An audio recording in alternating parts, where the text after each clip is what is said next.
Wiggle, wiggle. Like. Wiggle, wiggle. Saludos amigos, bienvenidos a una nueva edición de Tras Bastidores. Mi nombre es Carlos Toro, como siempre te invito, suscríbete a mi canal de YouTube, dale like a la campanita, suscríbete, deja tu comentario, dale saludos.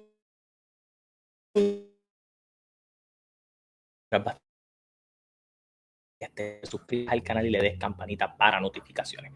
Hoy tengo que hablarles de algo bien interesante. Estos son de los últimos videos de este año 2024. Espero que hayan pasado una feliz Navidad, que dejen su comentario y que se dejen sentir en el apartado de los likes. Nos ayuda un montón en el algoritmo, así que gracias por estar acá con nosotros.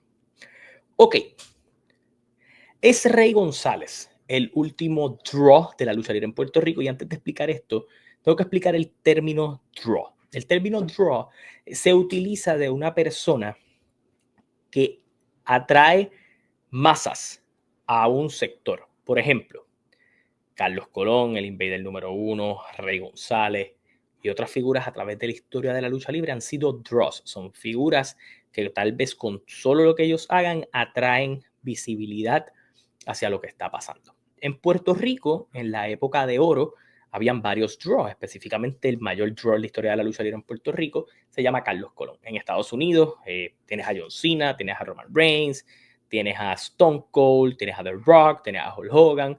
Son figuras que atraen y llaman la atención del fanático.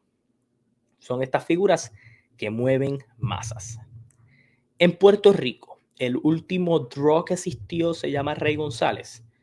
Dentro de mi punto de vista, y considerando que Rey González ganó por voto popular y por el trabajo que se ha hecho durante todo este año, el luchador del año en Puerto Rico, yo me atrevería a decir que Rey González es el último draw de la lucha libre en Puerto Rico. Y les voy a explicar por qué. Porque usted puede mencionar a Carlitos Caribbean Cool aquí, pero hay que analizar que la corrida de Carly fijo en Puerto Rico es corta. Ricky Bandera, Apollo, Shane son ese conglomerado de figuras en conjunto con la IWA que capitalizaron eso. Ricky atraía fanaticada, Shane atraía fanaticada, Apollo atraía fanaticada, pero eran todos esos factores en conjunto con las historias y con todo lo demás. Cuando tú vienes a ver el caso de Rey González, que lo puedes analizar de diferentes maneras, Rey es quien oficialmente recibe el pase de batón de Carlos Colón para convertirse en la cara de la empresa. Es el de las historias grandes, es el que recibía extranjeros, era el rudo, era el técnico, pero siempre la cara. Cuando Rey sale de WWC y va a IWA, ese brinco convirtió a la IWA en la empresa número 1 en Puerto Rico en términos de consagración. Todos los ojos estaban en lo que sucedía en la IWA.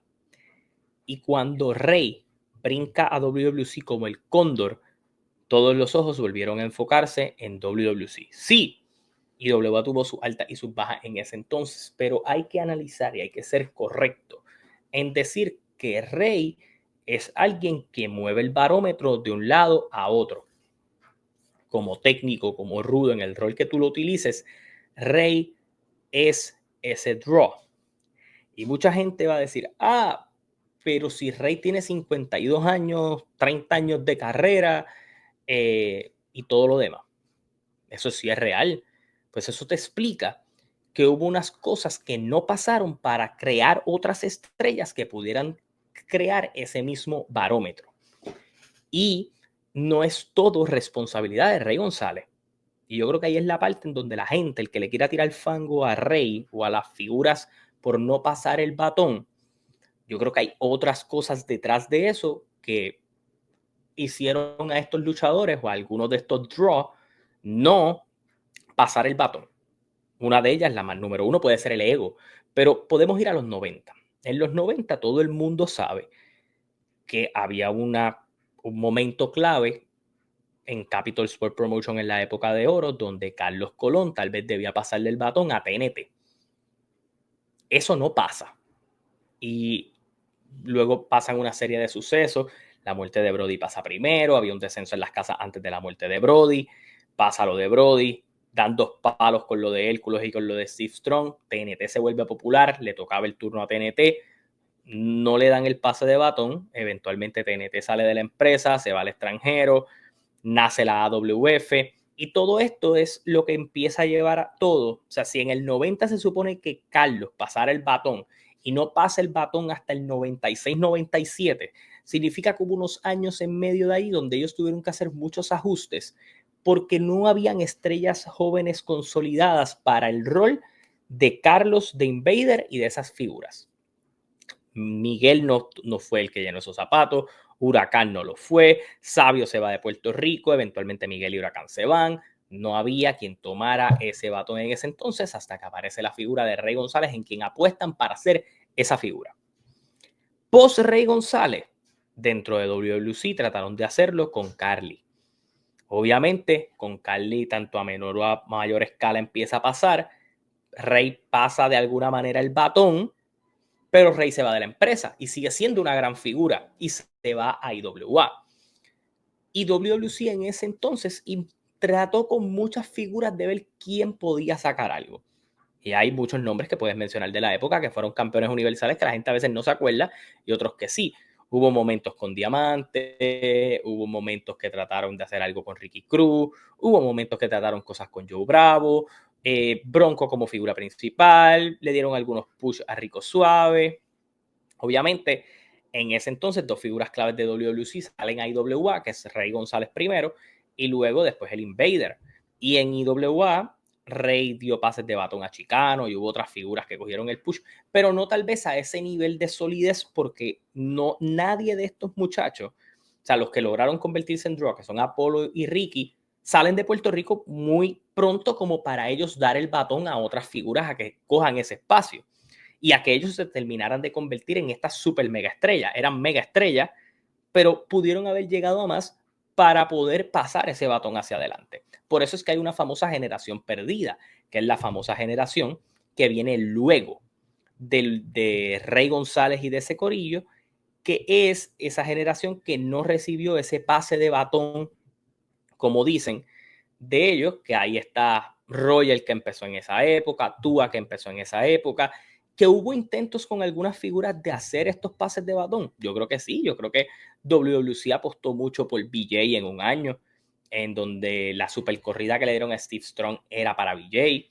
Apostaron full en Noriega, que era básicamente, ¿verdad? Por lo que se veía en la historia, el sucesor de Rey González, y yo supongo que todos estaban empezando a buildear para ese choque entre maestro y estudiante, por una historia clásica, pero que podía funcionar para establecerlo. Por alguna razón Noriega brinca el barco, con BJ algunas cosas no funcionaron, con Orlando Colón también unas cosas no funcionaron para él ser esa superfigura. Sí hubo momentos de tratar de convertir a otras figuras en ese barómetro para la siguiente generación. Luego de allí yo me atrevo a decir que dentro de todo esto, pues Mecha tuvo unos momentos destacados, y otras figuras más tuvieron momentos destacados, pero al nivel de Rey González, después de Rey González, no hay nadie en la lucha libre en Puerto Rico y de su generación que atraiga un sector de fanáticos y que sea un draw a esos niveles como Rey González. ¿Recae la responsabilidad por completo en Rey González? Probablemente no, porque sí, el ego en algún momento pudo haber jugado una contraparte, pero también las experiencias vividas te llevan a no le voy a dar el pase de batón a cualquiera. Ya tuviste de gente que tú le trataste de dar todo y se fueron a otra empresa. Tuviste gente que como que estabas tratando y no funcionó, no tuviste paciencia para construirlos. Hay miles de ejemplos para ello.